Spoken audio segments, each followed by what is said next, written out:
It was always there, not in the sense of decoration or furniture, but in the sense of presence. Heavy, foreboding. Its weight marked the passage of generations. It rested on the top shelf of the pantry, in the back of the attic, sometimes on the floor of the barn. Each caretaker, father, mother, sibling, cousin, learned quickly not to question it, not to touch it unnecessarily, not to imagine what could lie within. The box had no markings, no lock, no visible seam. Its wood, dark and smooth, resisted both time and curiosity. Hands passed over it, paused, and withdrew. Children were warned never to lift it. Adults obeyed without debate. Its weight was a quiet terror. Grandfather once hoisted it to rearrange the attic and nearly collapsed. It pressed against his chest like a living thing, but the interior remained unyielding. He swore he felt movement, subtle, like a heartbeat or a slow tide, but when he released it, it was still wood, still box-shaped, still impossible to open. And so it endured. Through war, famine, peace, and celebration, the box remained a constant. Each generation understood its silent mandate: carry it. Do not inquire. Do not challenge. Do not break the line. The family line was long. Each bearer aged, left notes or whispered warnings to the next, always ending the same: do not open it.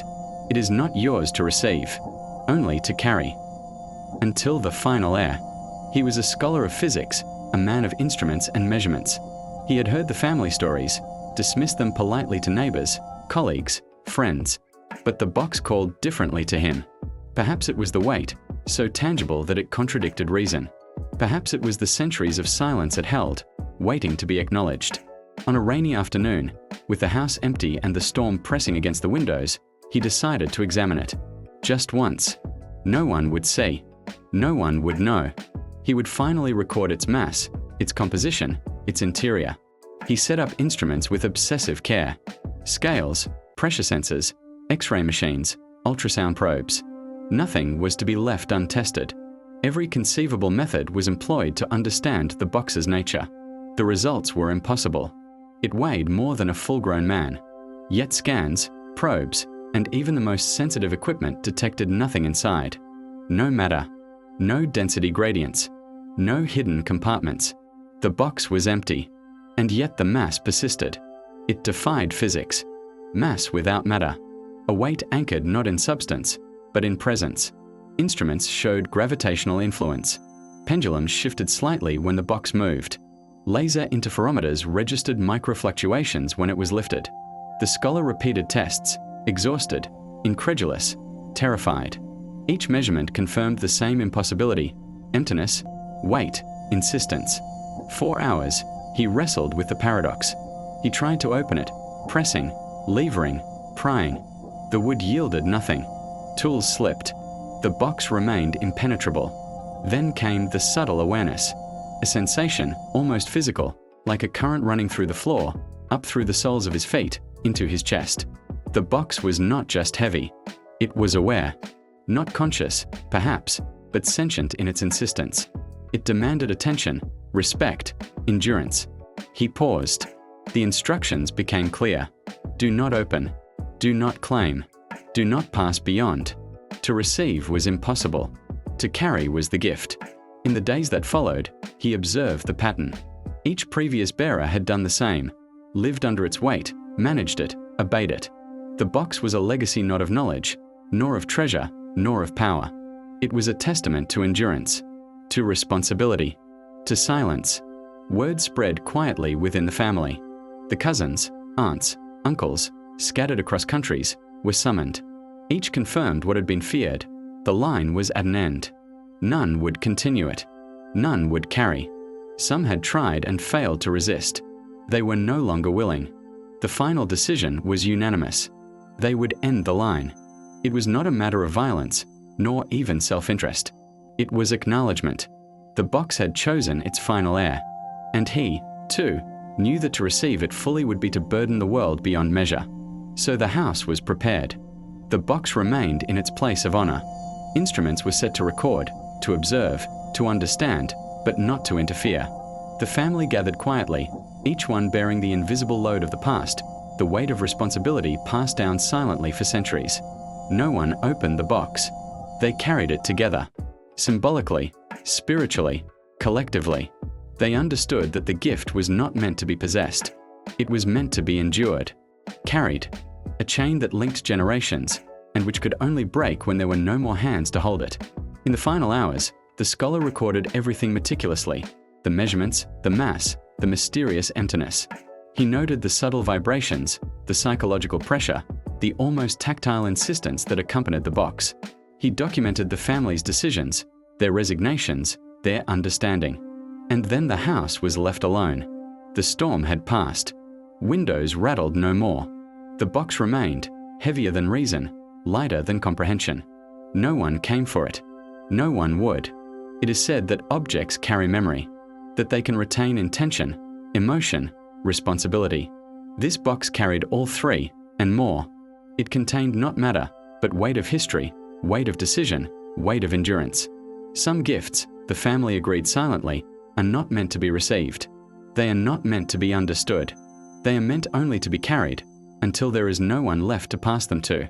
The box remains, empty, heavy, impenetrable, a final gift, waiting for the world to forget it, waiting for the last heir to cease bearing its burden. A legacy beyond life and death, measured not in material wealth, but in the quiet strength required to endure what cannot be held, what cannot be claimed, what cannot be opened. The eyes were already there. That was the first conclusion the renovation team reached, long before the historians were called, before the diocese issued its careful statements, before the floor was sealed again and the matter quietly buried. The stone eyes did not belong to the church. The church belonged to them. The building itself was unremarkable by European standards. A medieval parish church rebuilt twice after fires, once after war, its foundation stones dated confidently to the late 12th century. Records were clear on that point. Charters, tithes, land grants. A normal story. The eyes disrupted it. They were discovered when workers removed the nave flooring to install underheating. Beneath the flagstones lay a shallow bed of compacted earth, then a layer of older stonework that did not match the church's known construction phases. And set into that stone, dozens of eyes. Not sculpted faces. Not reliefs. Only eyes. Oval sockets carved with obsessive precision. Lids defined. Pupils hollowed just enough to catch shadow. All of them angled upward, toward where the altar stood, toward where generations had knelt and prayed. There were no skulls. No skeletons. No inscriptions. Just eyes, watching. At first, workers assumed the carvings were medieval. Some forgotten devotional art, perhaps an obscure symbol of divine omniscience. But the stone told a different story. The eyes were cut into a layer far older than the church's foundations, older than the earliest Christian structures in the region. Carbon analysis of organic material trapped between the stones suggested an origin centuries earlier. Pre-Christian, possibly prehistoric. The church, it seemed, had been built on top of something already watching. Local archives offered little. Parish records mentioned the church's consecration, its patron saint, its repairs. But tucked into a damaged codex from the 14th century was a single, unsettling line written in a different hand. The floor must never be lifted. It protects us from what listens below. No explanation followed. No elaboration. The phrase appeared again in later documents, repeated like a ritual instruction rather than a belief. When repairs were made, when graves were dug in the surrounding yard, when floods threatened the foundation, the same warning appeared in margins and addenda. Do not disturb the floor. It was not framed as superstition. It was framed as maintenance. Archaeologists brought in after the discovery noted several anomalies. The eyes were not decorative. They were functional. Their placement followed a deliberate geometry, concentric patterns centered beneath the altar, growing denser toward the heart of the church. They were not arranged to see outward. They were arranged to look up, as if something beneath them required watching. The stone itself was unfamiliar. Not local limestone. Not imported marble. Petrographic analysis failed to match it cleanly to known quarries. It was dense, dark, and resistant to tool marks in ways inconsistent with its apparent age. One archaeologist suggested the stone had been reused, older material repurposed by medieval builders who did not fully understand what they were working with. Another pointed out the obvious flaw in that theory. If the eyes were reused, why were they facing the nave so precisely? Why did their geometry align perfectly with the church's later architecture? It was as if the builders had adapted the church to the eyes, not the other way around. or as if the church had been instructed. Folklore from the surrounding villages took on new weight under scrutiny. Stories long dismissed as metaphor spoke of a listener in the deep, something beneath the hills that responded not to sight, but to sound, particularly to spoken vows, confessions, prayers. The old tales claimed that before the church, before the cross, before bells rang from the hilltop, the place was already sacred in a different way. Not holy, attentive. Offerings were once made there, not of blood or bone, but of silence. Stones placed carefully. Words withheld. Rituals designed to ensure that what lay beneath did not learn too much about the living world above. The eyes, according to this reading, were not meant to see. They were meant to remind. Someone was always listening. Church doctrine reframed this vigilance. Where older beliefs feared attention, Christianity offered protection. The eyes became symbols of God's watchfulness. The listening thing beneath was reinterpreted as metaphor, then forgotten altogether. But the floor remained. And so did the eyes. During the brief period when the stones were exposed, workers reported strange sensations. Tools misplaced themselves. Voices echoed where no one stood. More than one person described the uncanny feeling of being counted. Not watched, exactly, but tallied, as if presence itself was being measured. No cavities or chambers were found beneath the eye layer. Ground-penetrating radar showed only dense stone and earth, descending deeper than expected before reaching bedrock. One technician noted that sound behaved oddly in the nave during that time. Footsteps lingered. Whispers traveled downward rather than outward. Prayers spoken softly seemed to vanish into the floor instead of rising into the space above. The clergy were uneasy. The diocese ordered the eyes documented and reburied. No public announcement was made. Official statements framed the discovery as an early decorative feature of unknown significance. The floor was resealed. Services resumed. But something had shifted. Congregants reported difficulty concentrating during prayer. A persistent sense of awareness pressed upward from beneath the pews. Children asked uncomfortable questions about the floor, why it felt warm, why it hummed faintly during hymns, why the church seemed quieter when no one spoke. Some parishioners found themselves lowering their voices unconsciously. Others felt compelled to whisper, as if loud words were impolite. Confessionals saw a decline in attendance. Those who did confess often left unsettled, unable to articulate why. Priests noted an increase in vague admissions of guilt, feelings of having revealed too much, of having been overheard by the wrong presence. A visiting historian requested access to the excavation notes months later. Her request was denied. Privately, she confided to a colleague that the eyes resembled carvings she had seen at sites far older than Christianity. Stone circles, subterranean chambers, places associated with sound rather than sight. Places where echoes mattered. She theorized that the eyes were not guardians. They were counters, each eye marking attention, each eye recording listening, a system designed to track how much the thing below had learned. If that were true, then the church's function was not to suppress the ancient presence, but to distract it. Prayers, hymns, bells, endless structured sound, layered over centuries. Noise, carefully shaped, not silence. The eyes remain beneath the floor, unchanged. No one has attempted to remove them. No one has dared dig deeper. Modern engineers insist there is nothing beneath the church worth fearing. Older records say otherwise.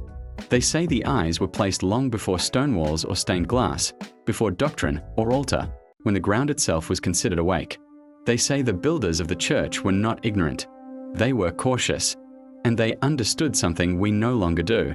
Some doors exist to keep things out. Some floors exist to keep something listening, but never hearing too clearly. The Rose of the Reaper, the first mention of the rose, appears not in botany, but in testimony. A parish record from the early 17th century describes a field outside a village where executions were carried out swiftly and without appeal. The scribe notes whether, names, dates. Then, in a margin written years later, a different hand adds a single line, "Do not harvest the black rose." No illustration accompanies the warning. No explanation follows. For centuries, it was ignored. Folklore across Europe carries variations of the same story. A flower darker than night, blooming where blood had been spilled unjustly. A rose with petals like charred velvet, thorns sharper than steel, and a scent faintly metallic, sweet at first, then nauseating. It was said to appear only after executions, massacres, betrayals carried out under law but without justice. A reaper's mark. Botanists dismissed the tails as symbolic. Black roses were rare but achievable through selective breeding and pigment saturation. Soil chemistry could darken petals. Myth filled the rest. That certainty held until the cutting. The first modern sample was collected accidentally. A graduate student surveying post-industrial wastelands documented unusual plant growth near an abandoned prison yard slated for redevelopment. Among thistles and weeds stood a single rose bush, its blooms unnaturally dark, absorbing light rather than reflecting it. The student clipped a stem for analysis. It bled. Not metaphorically. Not discoloration or oxidized sap. A viscous red fluid welled from the cut, warm to the touch, staining gloves and soil alike. Chemical tests later confirmed iron-rich compounds inconsistent with known plant physiology. The bush withered overnight. Leaves curled inward. Petals collapsed. By morning, it was dead. The incident was written off as contamination. Then another specimen was found. And another. Each appeared in places marked by contested deaths, unmarked graves, sites of lynching, forgotten trenches, execution grounds quietly paved over. Always solitary. Never part of a larger growth. Botanists collected samples under controlled conditions. Every specimen withered within days of removal, except one. That rose was discovered beneath a courthouse demolished decades earlier. The soil beneath the foundation still held fragments of bone. Records showed dozens of executions carried out there during a period of political purges. When cut, the rose bled more heavily than the others. It did not die. Transported to a laboratory under sealed conditions, it continued to bloom. Its petals unfurled even in total darkness. Deprived of water, it did not wilt. Placed in sterile substrate, it did not weaken. It was not feeding on soil. Light was irrelevant. Time seemed optional. Researchers isolated it. The rose was placed in a reinforced containment chamber with constant monitoring. Sensors recorded no photosynthetic activity. Root structures were shallow, almost vestigial, yet the plant remained robust. When a thorn pierced a glove during handling, the wound bled excessively and healed poorly. The researcher later reported vivid dreams of standing trial for crimes he could not remember committing. Psychological side effects became difficult to ignore. Personnel assigned to the chamber experienced migraines, mood disturbances, and a pervasive sense of unease. Some described hearing faint sounds when near the rose, like distant breathing or the whisper of fabric moving. No audio source was detected. Attempts to propagate the plant failed. Cuttings rotted. Seeds, if they existed, were never found. The rose did not reproduce. It persisted. Chemical analysis of the sap revealed organic compounds not catalogued in plant biology. Some resembled human hemoglobin. Others matched stress hormones associated with fear and trauma. One researcher proposed a theory that was never officially recorded. The rose, he suggested, was not drawing nutrients from the ground. It was drawing context. Every known appearance correlated with a place where death had occurred under authority rather than necessity. Executions without fair trial. Mass killings justified by law. Violence sanctified by procedure. The rose did not grow where people died. It grew where judgment failed. When the containment chamber was relocated to an underground facility, the rose bloomed more vigorously. Petals thickened. Thorns elongated. A new scent emerged, earthy, coppery, unmistakably human. Security logs record an incident during a power outage. Emergency lights activated. Cameras rebooted. For several minutes, the rose chamber was unmonitored. When surveillance resumed, the rose had changed position. Not uprooted. Not toppled. Turned. Its bloom faced the observation window directly. After that, access was restricted. No one knows how long the rose can persist. Carbon dating of its tissues produces inconsistent results. Some samples register decades old, others centuries. The rose does not age uniformly. Ethicists debated destruction. Fire was considered. Acid. Complete incineration. A trial was conducted on a detached petal. When burned, it produced a smell identical to cauterized flesh. The ash stained the containment tray a dark red that could not be removed. The rose itself showed no reaction. One botanist asked a question that ended the discussion: if this thing is sustained by injustice, what happens if we destroy it? No one answered. The rose was locked away. Official records list it as an anomalous botanical specimen requiring indefinite containment. No further study is planned. Unofficially, staff rotate frequently. No one remains assigned for long. Visitors to the facility sometimes report an overwhelming urge to confess, not to specific crimes, but to vague, unresolved guilt. Others feel watched, not observed, but evaluated. The rose blooms continuously. It does not shed petals. It does not sleep. There are rumors of new sightings. A black rose sprouting near a mass grave uncovered by drought. Another blooming beside a newly revealed execution site from a forgotten war. Each time, authorities remove it quickly. Each time, it dies. Except the original, which remains sealed in darkness, its bloom flawless, its thorns sharp, its sap red and waiting. No one knows if it feeds on soil, or blood, or memory. But one thing has become clear. As long as injustice leaves marks upon the land, the rose of the reaper will continue to bloom somewhere. Not as a warning, not as a vengeance, but as a record. A living ledger of deaths that were never made right. And should the last rose ever be destroyed, some fear it will not mean forgiveness. It will mean the accounting has moved elsewhere. Have you ever felt a chill run down your spine while walking through a quiet, historic place? Imagine standing on a field where, centuries ago, thousands of soldiers clashed in a brutal, life-altering battle. Northern Europe is dotted with such places, ancient battlegrounds that whisper tales of valor, tragedy, and some say, lingering spirits. Today, we're embarking on a journey into the heart of these haunted landscapes, exploring the stories of the battlefield ghosts of Northern Europe. Our first stop takes us to the windswept fields of Culloden in Scotland. In 1746, this moor was the site of the final bloody confrontation of the Jacobite Rising. The battle was swift and savage. In less than an hour, over 1,000 Jacobite soldiers lay dead or dying. The British government forces showed little mercy, and the aftermath was a brutal suppression of Highland culture. Visitors to Culloden today often speak of an overwhelming sadness that hangs in the air. The memorial cairns and clan gravestones that mark the mass graves are a somber reminder of the human cost. But it's the paranormal reports that truly send a shiver down your spine. People have reported hearing the clash of steel, the cries of wounded men, and even the skirl of phantom bagpipes on the wind.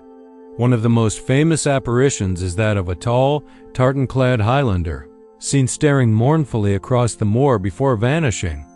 Is this the ghost of a fallen warrior, forever bound to the place of his demise? Some paranormal investigators have captured electronic voice phenomena, or EVPs, believed to be the voices of soldiers still crying out in Gaelic. It's as if the echoes of that fateful day are trapped in time, replaying for those sensitive enough to perceive them. From Scotland, we travel across the North Sea to the Jutland Peninsula of Denmark. Here, in 1916, one of the largest naval battles in history took place, the Battle of Jutland. Over the course of 36 hours, the British Royal Navy's Grand Fleet and the German Navy High Seas Fleet engaged in a terrifying dance of death. More than 250 ships and 100,000 men were involved. By the time the cannons fell silent, nearly 9,000 sailors had perished, their bodies consigned to the cold, dark waters. The North Sea became a vast, watery grave. For years after the battle, fishermen in the area reported unsettling experiences. They spoke of seeing ghostly warships shrouded in mist, gliding silently through the waves, sometimes appearing and disappearing in the blink of an eye. There are also tales of hearing desperate cries for help carried on the sea breeze with no living person in sight. Perhaps the most chilling accounts are those of the Jutland ghosts, phantom sailors seen walking the decks of their spectral ships or even appearing on the shores, drenched and disoriented as if they've just swum from a wreck. These stories serve as a haunting reminder that battlefields aren't just on land. The sea holds its own share of sorrow and restless spirits. Next, we journey to Sweden, to the island of Gotland and the site of the Battle of Visby in 1361. This was a particularly gruesome conflict. A Danish army, led by King Valdemar IV, invaded the island and was met by a hastily assembled army of Gotlandic peasants and farmers. The professional Danish soldiers, heavily armed and armored, completely overwhelmed the poorly equipped locals just outside the walls of the city of Visby. What makes this battle so significant for our ghostly tour is what archaeologists discovered centuries later. Mass graves were unearthed containing the remains of nearly 2,000 individuals. Unusually, many were buried still in their armor, a testament to the speed and brutality of the slaughter and the panic that followed. The skeletons themselves tell a horrific story: skulls cleaved by axes, bones shattered by maces. Today, the area around the Visby city walls is said to be intensely haunted. Locals and tourists alike have reported seeing spectral figures in medieval armor, sometimes marching in formation, other times wandering aimlessly as if searching for lost comrades. The sounds of battle, the clang of swords, the thud of axes, and the screams of the dying are said to echo through the night, particularly on the anniversary of the battle. It's as if the sheer trauma of that day left a permanent psychic scar on the landscape, a ghostly replay for eternity. Our journey then takes us to Belgium and the infamous fields of Flanders, specifically around the city of Ypres. This area was the epicenter of some of the most horrific trench warfare of World War I. For 4 long years, millions of soldiers lived, fought, and died in a hellscape of mud, barbed wire, and constant shell fire. The battles of Ypres salient resulted in over 1 million casualties. The land itself is saturated with the memory of this suffering. Farmers still unearth unexploded shells, rusted weapons, and the remains of soldiers a grim harvest. The paranormal phenomena reported here are as intense as the fighting was. Visitors to the trenches and cemeteries like Tyne Cod have reported seeing phantom soldiers in their khaki uniforms, walking the old trench lines or standing silently among the graves. The eerie sound of a lone whistle, once used to signal an attack, is often heard at dawn. Others report the smell of gas and decay lingering in the air with no apparent source. One particularly poignant story is that of the weeping soldier of Sanctuary Wood, a ghostly figure seen kneeling and crying beside a grave, an eternal symbol of the grief and loss that defined a generation. Finally, we cross into Germany, to the Hurtgen Forest near the Belgian border. In late 1944, this was the scene of the longest single battle the U.S. Army has ever fought. The dense, dark forest and terrible weather conditions turned the battle into a nightmarish grind. American and German forces fought tree to tree in what soldiers called the Green Hell. Tens of thousands were killed, wounded, or went missing in the unforgiving terrain. The Hurtgen Forest remains a dark and foreboding place. The forest floor is still littered with decaying bunkers, foxholes, and the rusted remnants of war. It's a place where the past feels incredibly close. People who venture into the woods report a profound sense of being watched, an unnerving feeling of dread that seems to emanate from the trees themselves. Disembodied voices speaking in both English and German have been heard whispering among the pines. Shadowy figures are seen darting between the trees at the edge of your vision, and the sudden, sharp crack of a twig can sound like a rifle shot in the deep silence of the forest. These aren't just stories. They are experiences shared by hikers, historians, and even modern soldiers training in the area, all feeling the lingering presence of the men who fought and died in the Green Hell. From the moors of Scotland to the forests of Germany, these battlefields are more than just historical sites. They are monuments to human conflict and memorials to the countless lives lost. Whether you believe in ghosts or not, it's impossible to stand in these places and not feel a profound sense of history, a deep sadness for the fallen, and perhaps the faint echo of a voice from the past. The stories of these battlefield spirits ensure that the soldiers who made the ultimate sacrifice are never truly forgotten. Thank you so much for joining me on this haunting journey through Northern Europe's most spectral battlegrounds. What do you think? Are these genuine hauntings or just the powerful imprint of history on the human mind? Let me know your thoughts in the comments below. If you enjoyed this exploration into the unknown, don't forget to like, subscribe, and hit that notification bell so you don't miss our next adventure into the world's most mysterious places. Until next time, stay curious. His name was erased with unusual force.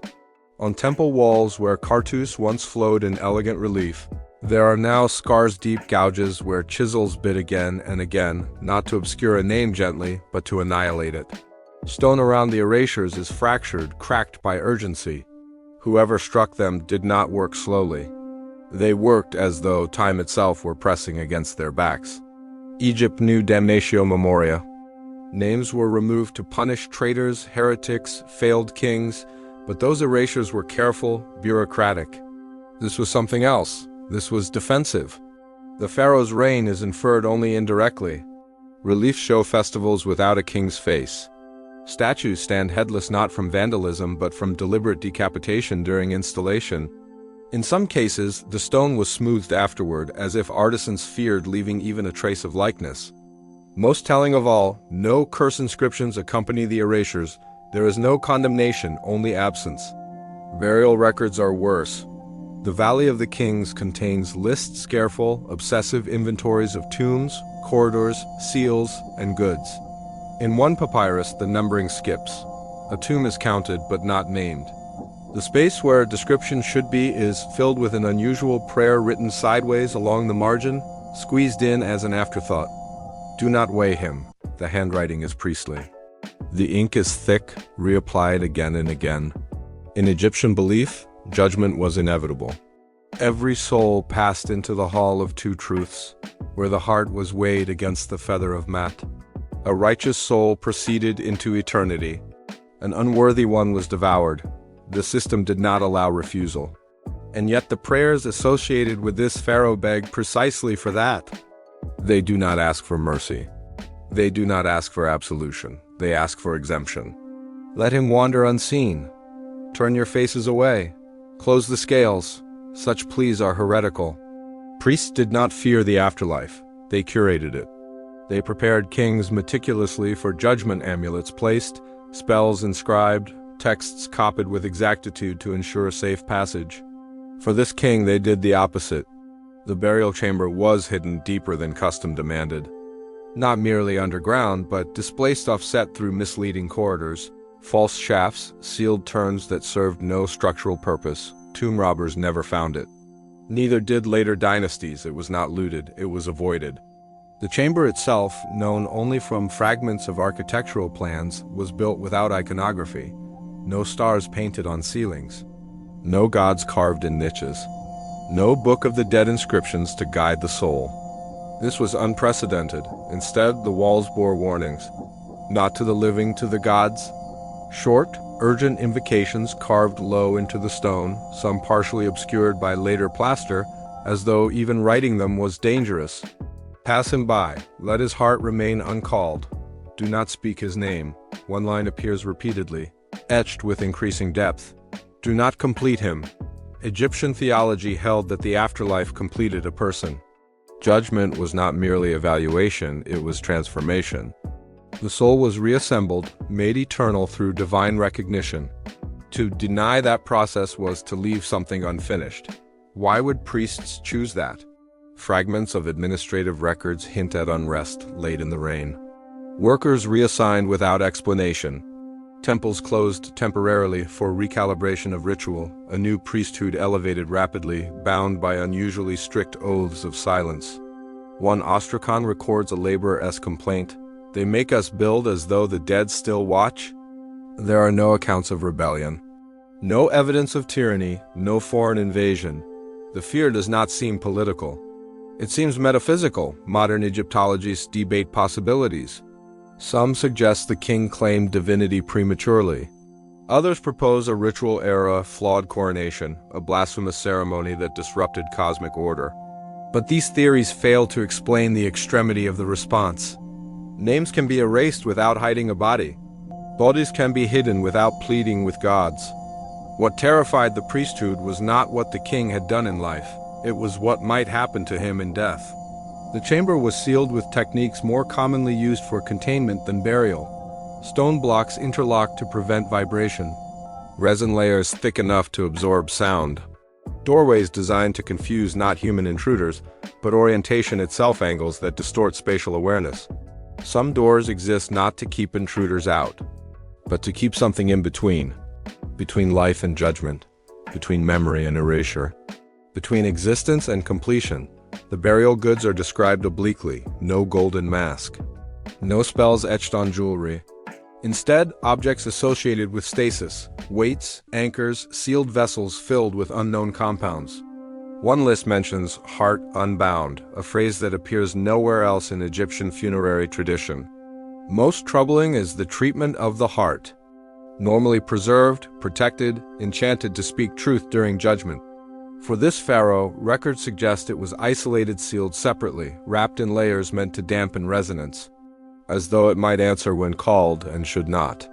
The tomb was never reopened. Later kings did not appropriate it. Robbers did not breach it. Even in periods of desperation, when stone was scavenged from older monuments, this place remained untouched. Its location faded into omission rather than loss. Archaeologists have never found it. Some suspect it lies beneath known structures, offset just enough to evade detection. Others argue it was deliberately excluded from sacred geography placed outside the symbolic map of the afterlife itself. There are rumors. Seismologists have noted anomalous voids beneath certain regions of the valley spaces that do not align with known tombs. Ground-penetrating scans return reflections that refuse interpretation, as though depth itself is inconsistent. Egyptian authorities have never authorized excavation in those areas. Officially, there is no reason. Unofficially, priests once begged gods to ignore what lay below. Why refuse judgment? One forbidden interpretation suggests the king discovered something about the afterlife, that the weighing was not merely symbolic but functional. That some hearts, when placed upon the scales, would not be measured, but answered. That judgment completes what death begins, and that completion is not always desirable. If a soul entered the hall bearing something unresolved, something vast, unfinished, incompatible with Mat, then divine attention itself might act as a catalyst. Better to deny it. Better to leave the soul wandering, unacknowledged, incomplete. Better to build a door that holds it forever between states. The erasure of the name ensured no prayers would summon him. The absence of spells ensured no guidance. The pleas to the gods ensured no reckoning. In Egyptian belief, to be forgotten was a second death, but this was not death. This was suspension. The pharaoh did not seek immortality, he sought delay. And the priests, terrified of what judgment might unleash, complied. Even now, Egypt's sands shift, tombs collapse, names resurface, kings return to scholarship. But one absence remains absolute. A king without a name, a tomb without a door, a soul that has never stood before the scales. Some doors exist not to keep intruders out, but to ensure that certain reckonings never occur. And as long as the chamber remains sealed, the judgment remains unfinished. That may be the greatest mercy the priests ever granted, or the greatest risk they ever took. The scroll should not have survived.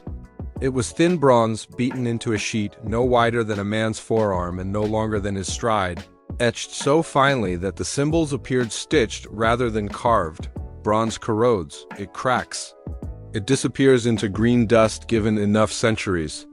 Yet this one endured, buried in dry soil beneath a collapsed structure whose stones had fused with time.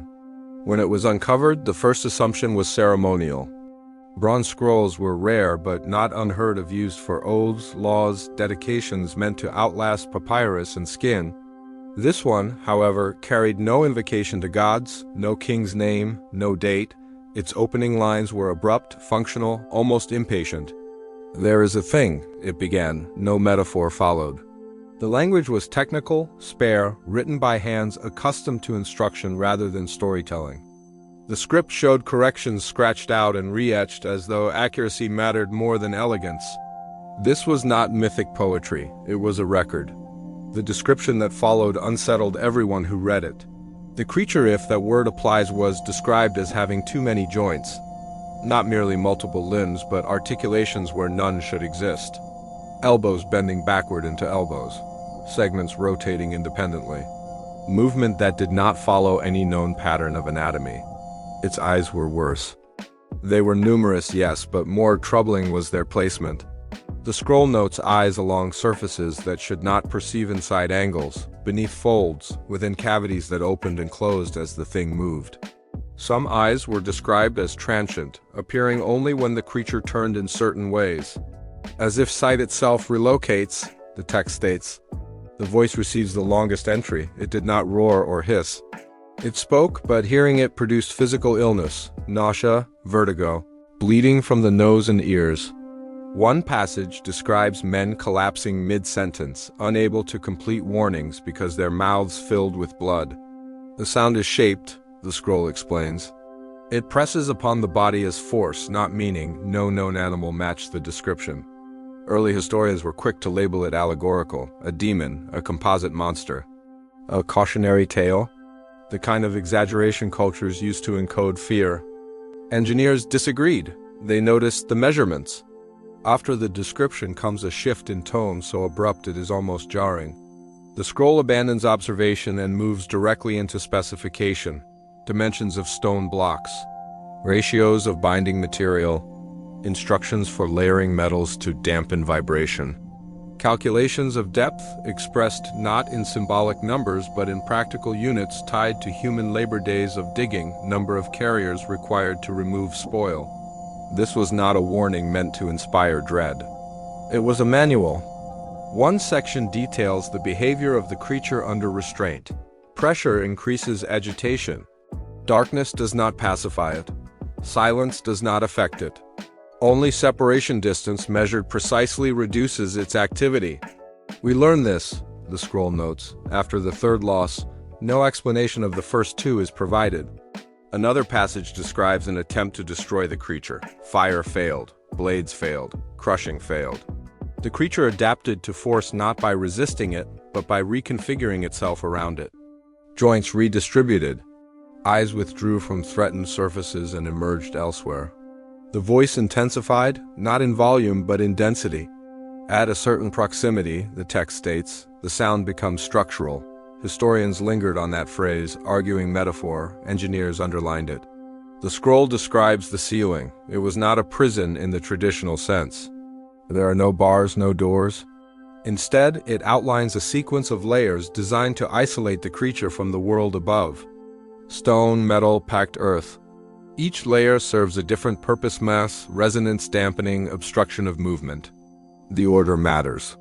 One annotation warns against reversing two layers, noting that incorrect sequencing allowed awareness to travel upward. What that meant is left unexplained.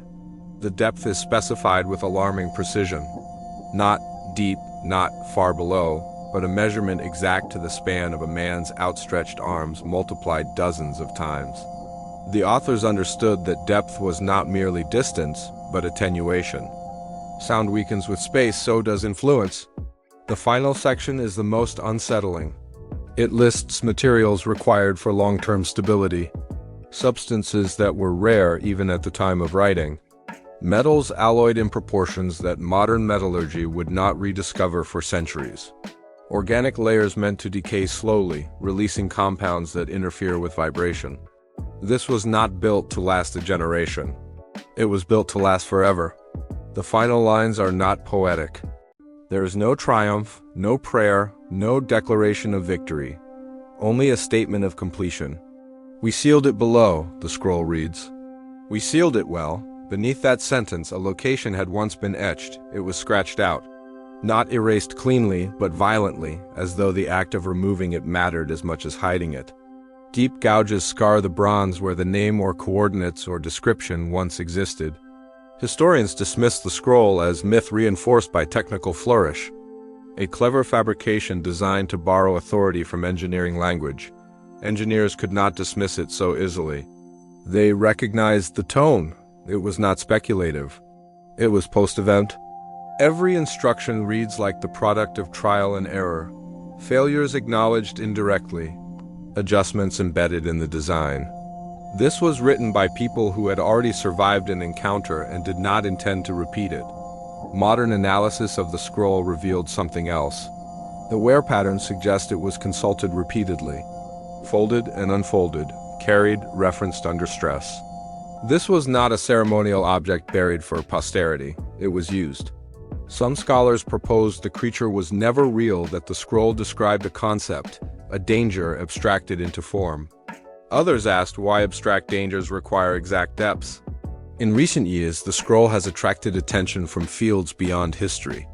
Structural engineers note that the described layering would, in fact, suppress certain low-frequency vibrations exceptionally well. Acousticians point out that the specified materials would distort sound in ways not formally understood until the modern era. Geologists remark that the chosen depth corresponds to strata unusually stable over millennia, as if the authors knew the Earth or had learned by watching it fail. The scroll remains in controlled storage. No public display. Those granted access report an odd sensation when reading it too closely, a pressure behind the eyes, a faint ringing. Symptoms dismissed as fatigue except that they recur at the same passages for different readers across decades. Always near the description of the voice. No expedition has been authorized to search for the sealed site. Officially, there is no site to search for. Unofficially, some engineers have noted that several ancient structures around the world follow similar layering principles, though none match the scroll exactly. Foundations deeper than necessary, materials chosen seemingly at random, or chosen with something specific in mind. The bronze scroll does not claim the creature is dead. It never uses the word destroyed. It speaks only of containment, of isolation, of buying time. And perhaps that is why it remains unsettling, not because of what it describes, but because of what it assumes. That the world above would continue, that memory would fade, that someone, someday, might find the record and mistake it for myth. The authors did not beg to be believed. They did not expect understanding. They only left instructions, and trusted that whoever read them would recognize the difference between a story meant to frighten and a warning written by those who had already paid the price for learning what should never be unearthed again. They did not rise from the earth like ordinary dead. They were lifted, pulled slowly from peat that clung to them like skin remembering skin. The bodies emerged whole in ways that unsettled even seasoned excavators. There was no collapse of bone, no scatter of fragments. Faces remained intact. Fingernails still traced pale arcs at the ends of fingers. Hair lay flattened against skulls as though pressed only hours before. They looked newly dead. The bog had not rotted them. It had sealed them. At first, farmers found them by accident. A spade struck something that did not sound like wood or stone. Digging stopped. Silence followed. Then the slow reveal of a shoulder, a jaw, a hand curled inward as if grasping at cold. Authorities were called, photographs were taken, and every time the same remark surfaced, whispered or spoken aloud. They look afraid. Bog bodies had been known for centuries, but no amount of precedent softened the shock of proximity. Their skin, darkened by tannins to the color of old leather, stretched tightly over bone. Lips were drawn back in expressions that hovered between surprise and terror. Some mouths were open, teeth bared as if frozen mid-cry. The screams, if they ever came, had long since dissolved into the peat, but their shapes remained. Forensic analysis revealed details that unsettled researchers. Many throats had been slit with careful precision, blades drawn cleanly beneath the jaw. Others bore marks of strangulation cords, sinew, or twisted plant fibers pressed deep into flesh. Some skulls showed blunt trauma. In several cases, all three were present, the so-called triple death. Ritual scholars suggested a convergence of methods meant to satisfy gods whose appetites were complex and unforgiving. These were offerings placed deliberately into the bog, weighted down with branches or stakes to ensure they did not return. Whether they went willingly was another matter. Examinations of stomach contents revealed final meals, gruel, seeds, bread. In some cases, hallucinogenic plants were detected, hinting at altered states before death. But what disturbed scientists most were signs that the dying had lasted longer than expected. Bruising beneath preserved skin indicated restraint. Defensive wounds marked forearms and hands. Fingertips were sometimes worn raw, suggesting prolonged struggle against bindings or earth they had suffered, and the bog had watched. Peatlands are strange environments. Acidic, low in oxygen, hostile to bacteria. They dissolve bone but preserve flesh. Time moves differently there. Decay slows to a near halt, while memory physical accumulates. The bog does not forget. Bodies placed within it are not simply buried. They are absorbed, wrapped in moss and water, held in a perpetual state between presence and absence. The dead do not progress, they remain. Scientists documented heart tissue, lung tissue, even brain matter preserved enough to study.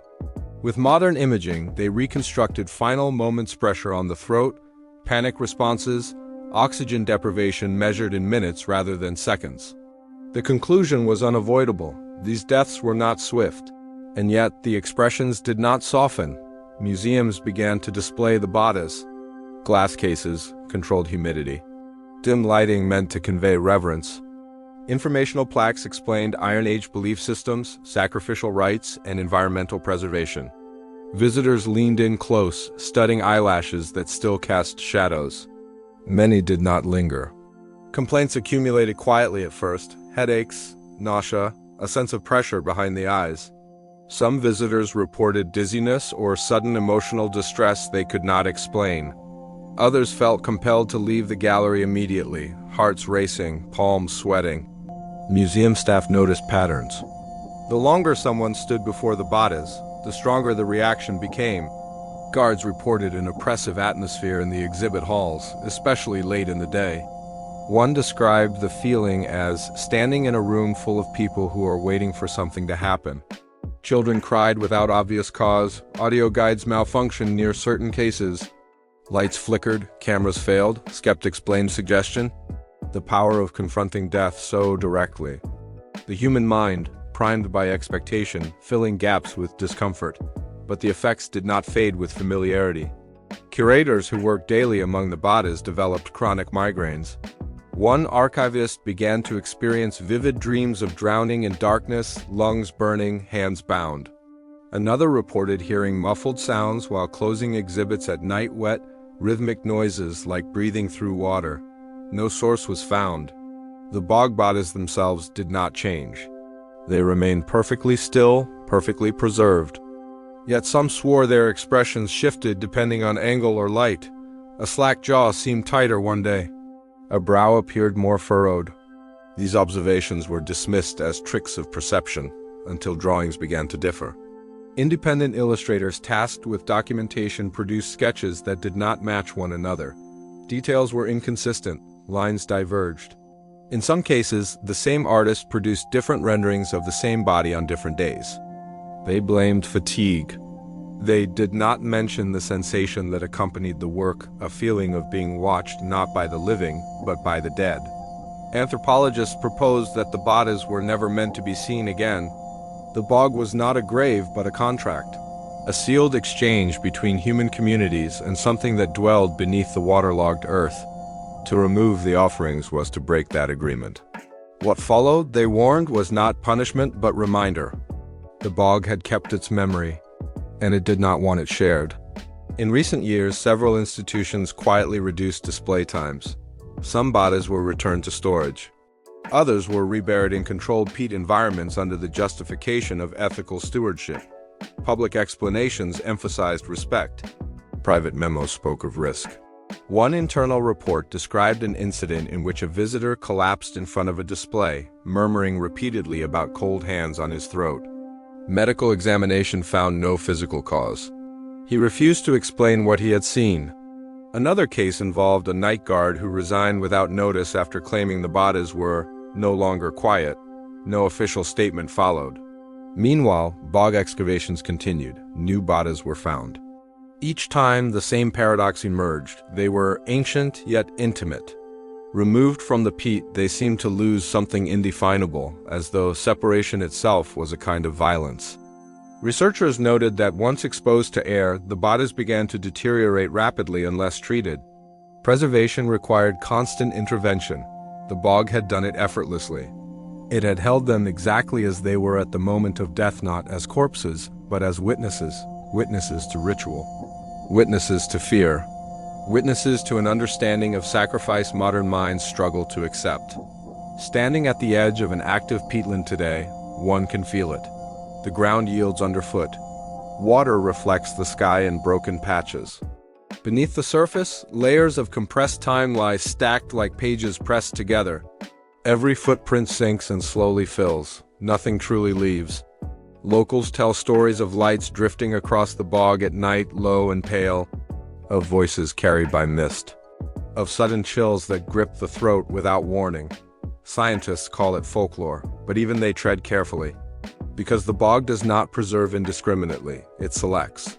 And those it keeps forever, not to honor them, not to remember them, but to ensure that what was done there is never truly finished. The screams may be silent, but they are not gone. They are frozen in the dark, waiting for eyes to meet them, waiting to be seen, counted, and remembered by anyone who dares disturb the bog's keeping. They say some places hold memories, that stone and wood can absorb the echoes of the past. I never believed it, not until I found the Monastery of the Unblinking. It wasn't on any map, just a rumor whispered by locals in a nearby village, a place abandoned centuries ago, a place best left alone. As a historian specializing in forgotten architecture, best left alone sounded like an invitation. The journey was arduous, a winding trek through dense, unnaturally quiet woods. Then, it emerged from the mist-shrouded hills like a skeletal beast, a sprawling structure of dark, weathered stone, its bell tower a jagged finger pointing at the bruised sky. The air grew cold, heavy with the scent of damp earth and something else, something ancient and vaguely unsettling. The massive wooden doors were sealed, but a section of the surrounding wall had crumbled, offering a dark, gaping entryway. I squeezed through, my flashlight beam cutting a nervous swath through the gloom. The courtyard was a mess of tangled vines and rubble, but it wasn't the decay that made the hair on my arm stand up. It was the walls. Every surface, from the flagstones under my feet to the towering arches above, was covered in carvings. Thousands of them. And they were all the same, eyes. Wide, staring, meticulously detailed eyes. Some looked human, others belonged to creatures I couldn't name. They were etched into the very fabric of the monastery, their silent, collective gaze following me. It was masterfully creepy, an art installation of the macabre. Or so I told myself. I made my way to the main chapel. The air inside was thick and stagnant. Here, the carvings were even more pronounced. The pews, the altar, the vaulted ceiling, all stared down at me. In the center of the chapel floor was a large, circular stone slab, also covered in eye carvings, spiraling toward a single, larger eye in the middle. It felt like the focal point of all this oppressive observation. I set up my camera and equipment, my rational mind trying to document and analyze. I talked to my camera, describing the architecture, the unique carvings, trying to keep my voice steady. But as the sun began to set, casting long, distorted shadows that made the eyes seem to blink and shift, a primal fear started to creep in. That's when I first heard it. A faint whisper, like wind rustling through dry leaves, yet there was no wind inside the sealed chapel. I froze, straining to listen. It was a soft, sibilant sound, seeming to come from all directions at once. I dismissed it as my nerves, the acoustics of the old building playing tricks on me. I decided to explore the living quarters, hoping to find records, anything to explain this place. I found a library, its shelves mostly collapsed, the books turned to pulp and dust. But in a far corner, a single leather-bound journal lay open on a lectern, miraculously preserved. The script was in archaic Latin, a frantic, spidery scrawl. It was the diary of a monk named Brother Thomas. He wrote of their order, the vigils, or the watchers. They weren't worshipping a god. They were guarding something. They believed an entity, a being of pure sight, a gazer from the void, was trapped beneath the monastery. The carvings, he explained, were not decoration. They were a lock, a visual labyrinth designed to confuse and contain the entity, to perpetually watch it so it could not watch the world outside. The monks had dedicated their lives to this vigil, never blinking, never looking away, for fear of what would happen if the collective gaze of the monastery were to be broken. A cold dread washed over me. I looked around at the thousands of stone eyes. A lock. I was inside a lock. The whispers grew louder, more distinct. They were no longer just sounds. They were forming words, ancient and guttural, that scraped at the edges of my sanity. The temperature plummeted. my breath misting in the flashlight beam. I had to get out. I grabbed the journal and my camera and ran back toward the chapel, the only way out. As I burst through the doorway, I saw something that made my heart stop. The large stone slab in the center of the floor was moving. It was slowly, grindingly, rotating, the spiraling eyes turning like the tumblers of a massive safe. My flashlight beam trembled, dancing across the walls. The carved eyes, they were changing. The stone pupils seemed to dilate, to focus on the moving slab. The whispers coalesced into a single, booming voice that vibrated in my bones, a voice that spoke a name I will never repeat. I didn't wait to see what would happen when the lock finally opened. I scrambled for the broken wall, the sound of stone grinding against stone echoing behind me. I could feel the gaze of the place shifting, the attention of 1,000 carved eyes leaving the slab and fixing on me, the intruder. It was a physical pressure, a weight on my soul. I threw myself through the gap in the wall, scraping my back on the jagged stone, and didn't stop running. I ran blindly through the woods, branches whipping at my face, the booming voice from the monastery fading behind me, replaced by a new sound. A sound like a single, massive eyelid opening for the first time in centuries. I never looked back. I don't know what happened at the monastery of the unblinking that night. I don't know if the gazer from the void is free. All I know is that sometimes, in the dead of night, when I close my eyes, I can still feel it. I can feel it watching. Thank you for listening. If you enjoyed this story, please hit that like button and subscribe for more tales from the shadows. Stay safe out there. The earliest reference appears not in legend, but in Ledger Ink. In the provincial mining office of a long-defunct empire, a brittle register dated to the late 18th century lists daily yields of iron and coal with mechanical precision. Numbers march in columns, signatures repeat. Then, on a single page, the handwriting changes. The script grows cramped, hurried. Margins fill with notes that were never meant to be archived. Bones encountered at depth. At first, the overseers assumed livestock, a buried ox, perhaps, or the fossilized remains of some prehistoric beast. Mines uncovered curiosities all the time, teeth like scythes. Shells embedded in stone far from the sea. The earth had its own memory, and miners were used to disturbing it. But the measurements did not make sense. A femur recorded as longer than 2 men laid end to end. A knee joint so wide a child could sit inside it. Ribs described not as curved, but arched like bridges, the journal notes, spanning gaps in the rock rather than resting within it. The language grows strained, as if the writer lacked words large enough for what he was seeing. Production halted on that level. A foreman was dispatched, then an inspector, then a cleric. What followed is harder to reconstruct, because the official reports are gone. They were not burned in a fire or lost to war.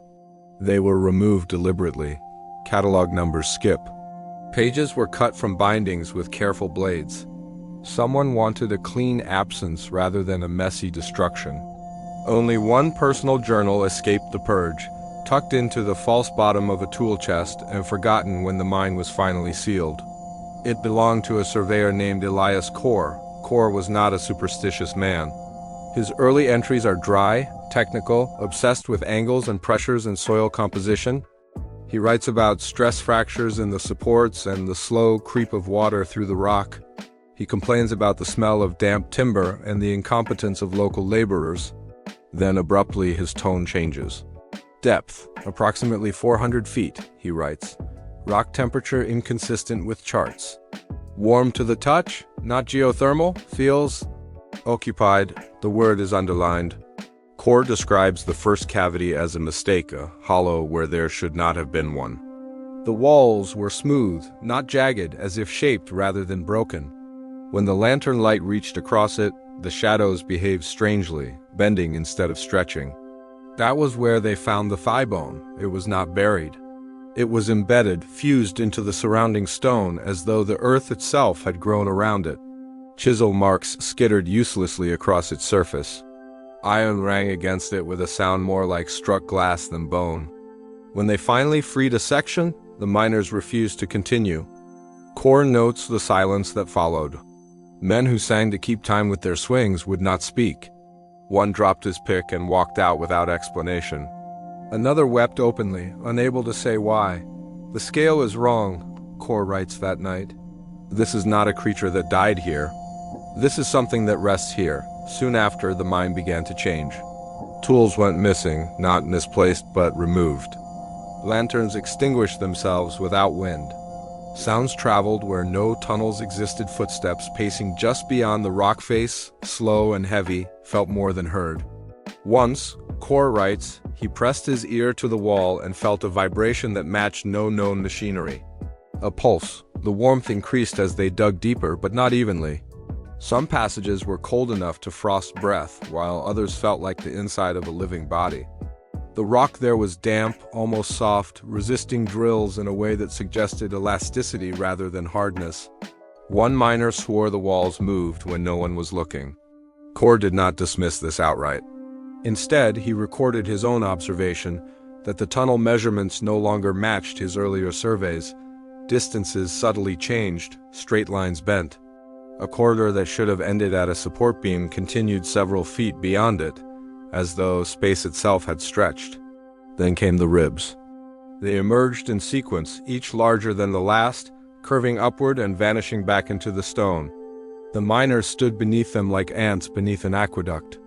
Kor estimates that if the structure belonged to a single body, that body would have been hundreds of feet long.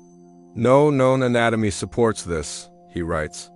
And yet it is undeniably anatomical. The clergy sent to bless the site refused to descend past the second level.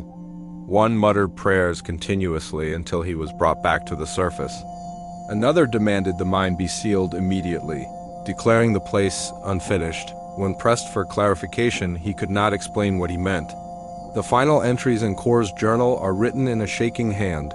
He describes a night when the vibrations grew strong enough to rattle nails loose from the supports. Dust fell like ash.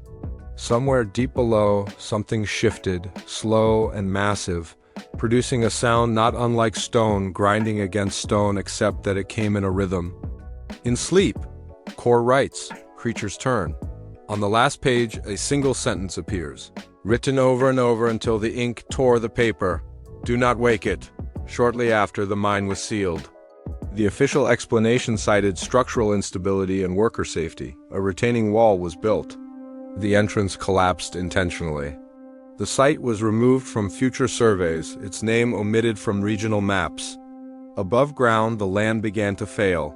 Farmers complained that nothing would grow. Seeds sprouted, then withered. Roots twisted into knots as if encountering something resistant beneath the soil. Livestock refused to graze near the site, shying away from invisible boundaries. Birds avoided the air above it entirely. Over time, the buildings were abandoned. Roads fell into disuse. The area became a blank patch between towns, a place travelers hurried through without knowing why. Modern geologists have attempted to explain the anomaly. Some point to unusual mineral concentrations. Others suggest deep-seated seismic activity, microtremors too small to register on conventional equipment. A few propose that the warmth is residual industrial heat trapped underground. None can explain why instruments malfunction only within the affected zone, or why ground-penetrating radar returns impossible readings, vast shapes that resolve into nothing when analyzed. Those who stand there long enough report a sensation through their feet, not an earthquake. A vibration so slow it barely qualifies as motion, like the rise and fall of breath, stretched across minutes instead of seconds. People describe an irrational urge to leave, coupled with a strange certainty that they are standing on something that knows they are there. At night, the ground sometimes hums. Not audibly, but internally. A low frequency felt in the bones, resonating in the chest. Animals that wander too close grow agitated, dogs whine, horses rear. Insects vanish altogether as if the soil itself rejects them. No excavation has been authorized since the original sealing. The Journal of Elias Kor ends in a museum archive catalogued as a curiosity. Scholars debate its authenticity, suggesting exaggeration, hysteria, or metaphor. The missing official reports are attributed to bureaucratic loss, and yet the land remains barren. No one can explain why. Sometimes, after heavy rain, faint depressions appear in the soil along curved impressions that vanish by morning. Sometimes, late at night, residents of nearby towns wake with the sensation that something enormous has shifted its weight far below them. They describe the same thought, unbidden and chilling in its clarity. The earth is not empty, it is occupied. And whatever lies beneath is not dead. It is only sleeping.